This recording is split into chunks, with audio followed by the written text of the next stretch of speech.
శ్రీ శివదుర్గ జ్యోతిష్యాలయం ఆర్థిక ఉద్యోగ కుటుంబ మరే ఇతర సమస్యలకైనా పరిష్కారం చూపబడను. పరిష్కారం కోసం ఈ నంబర్ని సంప్రదించండి. Print media, electric media, press వారు అందరితోటి ఆత్మీయ సమావేశం ఏర్పాటు చేయడం జరిగింది. ఈ సమావేశానికి మేము పిలవగానే వచ్చినందుకు మీ అందరికీ శుభాభినందనలు తెలియజేస్తున్నాను.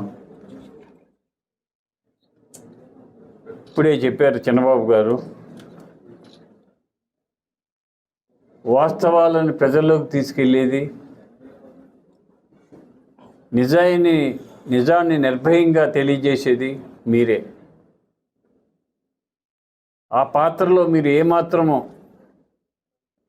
అశ్రద్ధ వహించక నిజాన్ని నిర్భయంగా ప్రజల్లోకి తీసుకువెళ్ళండి, వాస్తవాలని ప్రజల్లోకి తీసుకువెళ్ళండి, న్యాయాన్ని ధర్మాన్ని పరిపాలించే విధంగా ఈ రాష్ట్రం ఉండే విధంగా మీరు సహకరించండి. దయచేసి మీ అందరికీ తెలియజేసేది ఏంటంటే, న్యాయం గెలవాలి, అన్యాయం నశించాలి అనే నినాదంతో మీరందరూ కూడా పనిచేయండి. అతి సామాన్యుడికి కూడా ఈ సమాచార శాఖ ద్వారా, మీరిచ్చే సమాచారం ద్వారా వారిలో అవేర్నెస్ వస్తుంది, వాస్తవాలు తెలుసుకుంటారు. వాస్తవాలను బట్టి మనం ఎలా నడుచుకోవాలి, మనం ఎలా ఉండాలనే భావన కూడా వారికి కలుగుతుంది. అందుచేత మీరందరూ కూడా నిజాన్ని నిర్భయంగా రాయండి, ప్రచురింపజేయండి. మిమ్మల్ని కోరుకునేది ఒక్కటే, మీరంటే నాకు గౌరవం, మీ సహకారం మాకు కావాలని ఇప్పుడే చెప్పారు చిన్నబాబు గారు. మీ సహకారం మాకుంటే మాకు అన్ని రకాలుగా ఉపయోగంగా ఉంటుంది, మేము సక్సెస్ఫుల్గా ముందుకు వెళ్ళటానికి అవకాశం కలుగుతుందని చెప్పి తెలియజేశారు. మీరందరూ కూడా సహకరించండి. మరి ఈరోజు నేను ఉమ్మడి అభ్యర్థిగా బీజేపీ, తెలుగుదేశం, జనసేన పార్టీల అభ్యర్థిగా నేను పోటీ చేయుచున్నాను. నా పోటీ మీరు బలపరిచి మీరు ప్రజల్లోకి తీసుకువెళ్ళి నా విజయానికి కూడా మీ వార్తల ద్వారా సహకారాన్ని అందించాలని తెలియజేస్తున్నాను. దయచేసి మీరందరూ కూడా అర్థం చేసుకోవాల్సింది ఏంటంటే,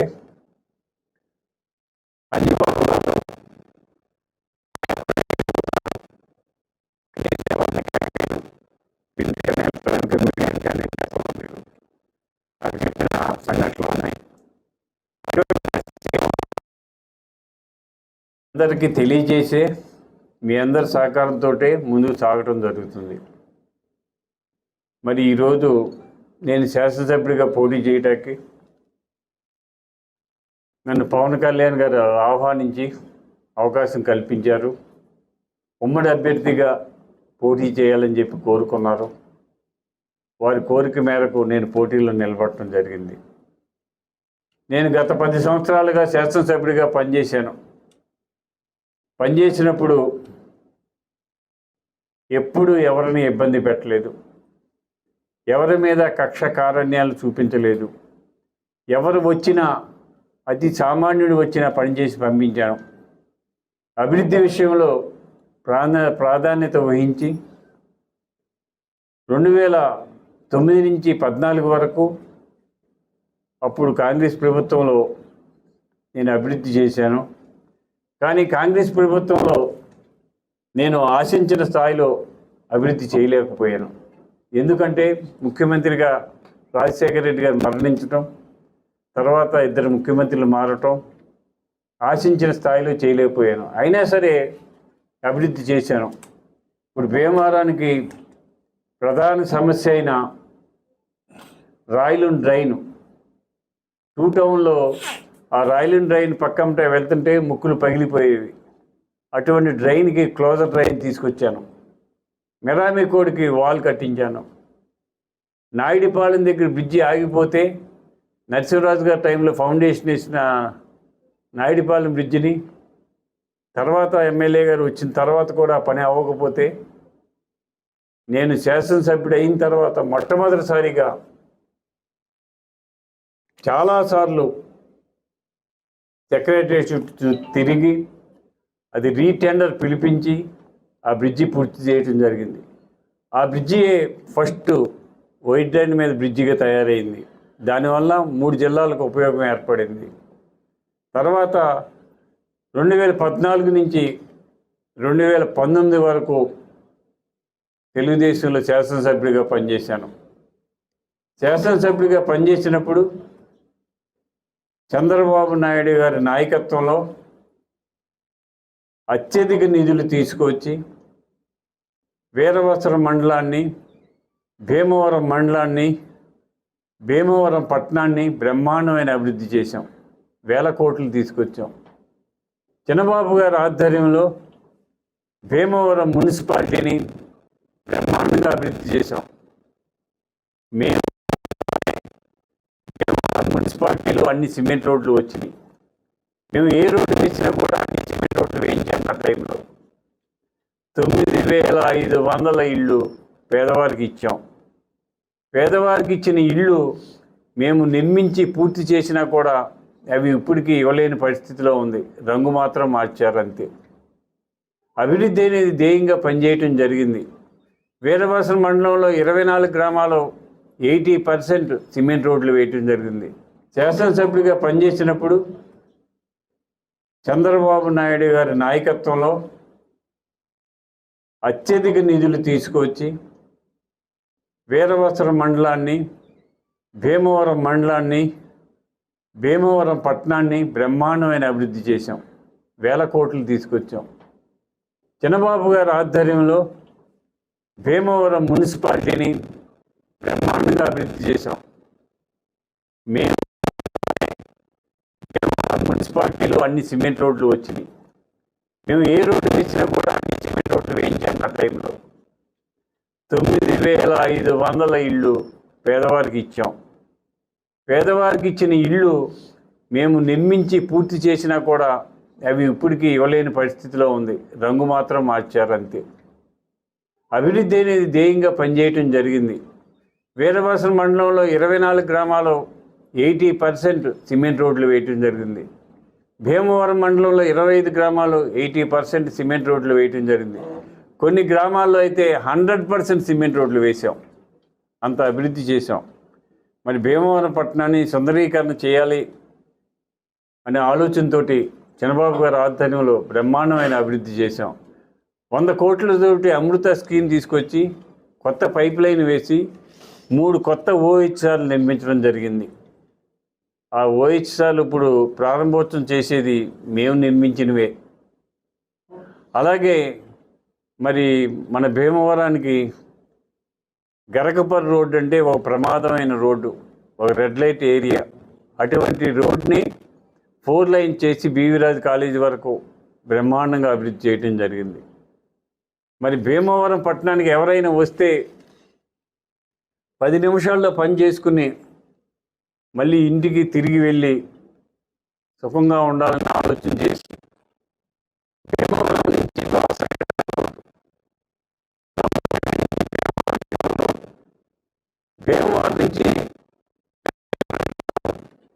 భీమవరం నుంచి మత్స్యపూరి మీదుగా నర్సాపురానికి డబల్ రోడ్డు, వెంప నుంచి Bhimavaram road double road, Navaduru నుంచి అంటలూరు మీదుగా వేంద్ర మీదుగా గొల్లపూడేరు మీదుగా భీమవరం డబల్ రోడ్డు, అన్ని రోడ్లు వేసి. అంటే నా ఆలోచన ఏంటంటే భీమవరం వచ్చేవారు ఎంతో అభివృద్ధి చెందుతుంది. భీమవరం పట్టణం అన్ని రంగాల్లో అభివృద్ధి చెందుతుంది. ఒక ఆక్వా హబ్గా, ఒక ఎడ్యుకేషన్ హబ్గా తయారవుతుంది అనే ఆలోచన చేసి ఇటువంటి రోడ్లన్నీ కూడా నిర్మించడం జరిగింది. మేము వేసిన రోడ్ల మీద కనీసం ఇప్పుడు ప్యాచ్ వర్క్ చేయలేని స్థితిలో ఈ ప్రభుత్వం ఉంది. ఈ ప్రభుత్వం ఇప్పుడు చెప్పుకుంటుంది మేము ఎంతో అభివృద్ధి చేస్తున్నాం, మేము బ్రహ్మాండంగా అభివృద్ధి చేస్తున్నాం, సంక్షేమ కార్యక్రమాలు ఎన్నో చేస్తున్నామని చెప్పి బటన్ నొక్కితే మేము సంక్షేమ కార్యక్రమాలు చేస్తున్నామని చెప్పి తెలియజేస్తుంది. ఈ సంక్షేమ కార్యక్రమాలన్నీ కూడా తెలుగుదేశం ప్రభుత్వంలో చంద్రబాబు నాయుడు గారు చేసినవే. అభివృద్ధి అనేది శూన్యం. రాష్ట్రం అప్పుల్లో కూరుకుపోయింది, అవినీతిలో నిండిపోయింది. ఈ రాష్ట్రాన్ని రక్షించవలసిన బాధ్యత ఉంది. దానికోసమే పవన్ కళ్యాణ్ గారు ఈ రాష్ట్రాన్ని రక్షించాలని ఆలోచన చేసి తల వంచుకొని 21 సీట్లుగా ఒప్పుకొని ఆయన ఉమ్మడి అభ్యర్థిని నిలబెట్టడం జరిగింది. ఈ రాష్ట్రానికి పట్టిన పీడ వదిలిపోవాలని చెప్పి ఆయన ఆలోచన చేశారు. ఖచ్చితంగా మేము ఈ రాష్ట్రంలో తెలుగుదేశం పార్టీ అధికారంలోకి వస్తుంది, చంద్రబాబు నాయుడు గారు ముఖ్యమంత్రి అవుతారు, అలాగే పవన్ కళ్యాణ్ గారు నాయకత్వం వహిస్తారు, కేంద్రంలో నరేంద్ర మోడీ గారు ప్రధానమంత్రి అవుతారు. వారి నాయకత్వంలో రాష్ట్రాన్ని బ్రహ్మాండంగా అభివృద్ధి చేస్తాం. పోలవరం ఆగిపోయింది, అమరావతి ఆగిపోయింది. అవన్నీ పూర్తి చేయాలంటే కేంద్ర సహకారం కావాలి. కొత్తగా ఏర్పడిన రాష్ట్రం అభివృద్ధి చెందాలంటే కేంద్ర సహకారం కావాలి. అందుకనే వాటితో పొత్తు పెట్టుకోవడం జరిగింది. ఈ రాష్ట్రం అభివృద్ధి చేయడం కోసం, ఈ రాష్ట్రానికి పట్టిన పీడ వదిలించడం కోసం 3 పార్టీల కలయికతో ప్రయాణం చేస్తున్నాయి. మా విజయానికి మీరందరూ కూడా సహకరించండి. విజయం ఖాయం. ఖాయం అని ఇంత ఖచ్చితంగా చెప్తున్నానంటే 2019లో తెలుగుదేశానికి 54,000 ఓట్లు వచ్చినాయి, నాకు జనసేన పార్టీకి 64,000 ఓట్లు వచ్చినాయి, వైఎస్ఆర్సీపీకి 70,000 ఓట్లు వచ్చినాయి. ఇప్పుడు 3 పార్టీలు కలిసినాయి. 3 పార్టీలు కలిస్తే 1,15,000-16,000 ఓట్లు ఉన్నాయి. అది కాకుండా ఇప్పుడు తెలుగుదేశం మీద ఆదరణ పెరిగింది, జనసేన పార్టీ మీద విపరీతమైన ఆదరణ వచ్చింది. వైఎస్ఆర్సీపీ మీద, ప్రభుత్వం మీద తీవ్ర వ్యతిరేకత వచ్చింది. ఈ వ్యతిరేకత దృష్టిలో పెట్టుకొని ఖచ్చితంగా మేము అధికారంలో రావటం ఖాయం. నా విజయం ఖాయం. నా విజయానికి ప్రతి ఒక్కరు కూడా సహకరించి నా విజయానికి తోడ్పడండి. నేను శాసనసభ్యుడిగా వచ్చిన తర్వాత భీమవరం నియోజకవర్గానికి చెప్పేది ఒక్కటే: న్యాయంగా, ధర్మంగా, అవినీతి అనేది లేకుండా, అక్రమాలు దౌర్జన్యాలు లేకుండా నిజాయితీతో పరిపాలిస్తాను. ఉదయం 8 గంటల నుంచి రాత్రి 9 గంటల వరకు ఆఫీస్ తెరిచి ఆఫీసులో ఉంటాను. ప్రజలకు అందుబాటులో ఉంటాను. అతి సామాన్యుడు, కులం, మతం, వర్గం, ప్రాంతం లేకుండా అతి సామాన్యుడు వచ్చిన వారికి సేవలు అందిస్తాను. వారి సమస్యలు పరిష్కరిస్తాను. రాగల రోజుల్లో చక్కని భీమవరం తయారు చేయడానికి పవన్ కళ్యాణ్ గారి ఆధ్వర్యంలో, చంద్రబాబు నాయుడు గారి నాయకత్వంలో, నరేంద్ర మోడీ గారి సహకారంతో ఈ భీమవరం నియోజకవర్గాన్ని బ్రహ్మాండంగా అభివృద్ధి చేస్తాను. ఒక ఆక్వా హబ్గా, ఒక ఎడ్యుకేషన్ హబ్గా కూడా తయారు చేస్తాను. రాగల రోజుల్లో భీమవరానికి ఆక్వా యూనివర్సిటీ తీసుకురావడం కూడా ప్రయత్నం చేస్తాను. ప్రయత్నం చేయటమే కాదు, ఖచ్చితంగా తీసుకువస్తానని చెప్పి తెలియజేస్తున్నాను. అలాగే మీ అందరికీ కూడా తెలియజేసేది ఏంటంటే, మన భీమవరం ప్రింట్ కానీ ఎలక్ట్రానిక్ కానీ నన్ను పవన్ కళ్యాణ్ గారు ఆహ్వానించి అవకాశం కల్పించారు. ఉమ్మడి అభ్యర్థిగా పోటీ చేయాలని చెప్పి కోరుకున్నారు. వారి కోరిక మేరకు నేను పోటీలో నిలబడటం జరిగింది. నేను గత 10 సంవత్సరాలుగా శాసనసభ్యుడిగా పనిచేసినప్పుడు ఎప్పుడు ఎవరిని ఇబ్బంది పెట్టలేదు, ఎవరి మీద కక్ష కారణ్యాలు చూపించలేదు. ఎవరు వచ్చినా, అతి సామాన్యుడు వచ్చినా పనిచేసి పంపించాను. అభివృద్ధి విషయంలో ప్రాధాన్యత వహించి 2009 నుంచి 14 వరకు అప్పుడు కాంగ్రెస్ ప్రభుత్వంలో నేను అభివృద్ధి చేశాను. కానీ కాంగ్రెస్ ప్రభుత్వంలో నేను ఆశించిన స్థాయిలో అభివృద్ధి చేయలేకపోయాను. ఎందుకంటే ముఖ్యమంత్రిగా రాజశేఖర రెడ్డి గారు మరణించటం, తర్వాత 2 ముఖ్యమంత్రులు మారటం, ఆశించిన స్థాయిలో చేయలేకపోయాను. అయినా సరే అభివృద్ధి చేశాను. ఇప్పుడు భీమవరానికి ప్రధాన సమస్య అయిన రాయలూన్ డ్రైన్, 2 టౌన్లో ఆ రాయలూన్ డ్రైన్ పక్కంటే వెళ్తుంటే ముక్కులు పగిలిపోయేవి. అటువంటి డ్రైన్కి క్లోజర్ డ్రైన్ తీసుకొచ్చాను. మెరామికోడికి వాల్ కట్టించాను. నాయుడిపాలెం దగ్గర బ్రిడ్జి ఆగిపోతే నరసింహరాజు గారి టైంలో ఫౌండేషన్ వేసిన నాయుడిపాలెం బ్రిడ్జిని తర్వాత ఎమ్మెల్యే గారు వచ్చిన తర్వాత కూడా పని అవ్వకపోతే నేను శాసనసభ్యుడు అయిన తర్వాత మొట్టమొదటిసారిగా చాలాసార్లు సెక్రటరియట్ చుట్టూ తిరిగి అది రీటెండర్ పిలిపించి ఆ బ్రిడ్జి పూర్తి చేయడం జరిగింది. ఆ బ్రిడ్జి ఫస్ట్ వైట్ లైన్ మీద బ్రిడ్జిగా తయారైంది. దానివల్ల 3 జిల్లాలకు ఉపయోగం ఏర్పడింది. తర్వాత 2014 నుంచి 2019 వరకు తెలుగుదేశంలో శాసనసభ్యుడిగా పనిచేశాను. శాసనసభ్యుడిగా పనిచేసినప్పుడు చంద్రబాబు నాయుడు గారి నాయకత్వంలో అత్యధిక నిధులు తీసుకొచ్చి వీరవసరం మండలాన్ని, భీమవరం మండలాన్ని, భీమవరం పట్టణాన్ని బ్రహ్మాండమైన అభివృద్ధి చేశాం. మరిన్ని వీడియోస్ కోసం ఛానల్ ని సబ్స్క్రైబ్ చేయండి. లేటెస్ట్ అప్డేట్స్ కోసం వాట్సాప్ ఛానల్ ని ఫాలో చేయండి. అండ్ లింక్ డిస్క్రిప్షన్ లో ఉంది.